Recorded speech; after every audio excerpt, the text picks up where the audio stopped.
আচ্ছা জল ভাইয়া, তোমার সবসাথে ফেভারিট হিরো কেডা? তো দেখি না, একটু বলো। তোমার তো সেই নায়ক লাগিছে না ভিলেন লাগিছে, আমি কিছু বুঝতে পারছি না। তুমি নায়ক না ভিলেন নাও ভিলেন। মানে তুমি ক্যারেক্টারটা কোন ক্যারেক্টার? আরে ভাই আমার সমস্যা যাবে।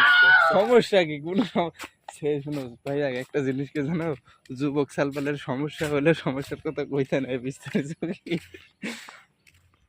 ভিডিও আরে কিসের হোল? লো ভাইয়া একটু কও। আর কি কব, ফোনে আমার কথা কইতে বিরক্ত লাগে। আমি উঠি আর আবার এটি কি কব, ফোনে কথা কইতে ভালো লাগে না। কে আবার মিডিয়ার সামনে আমি কি কব, কি করবো তোর ফোনে আমার কইতে কি কথা কইতে ভালো লাগে না। ভাই আবার কি নতুন সরকার আসার কারণে কি হলো, এই কালো পোশাক ধরেছু? দেখেন না কে এই কালো গেঞ্জি পরে আছে লাগতো, ভুল হয়ে গেল। কালো আমার গেঞ্জি ডালে- ডাইলে না, আমার ডালে- এসা কালো আছে এরকম।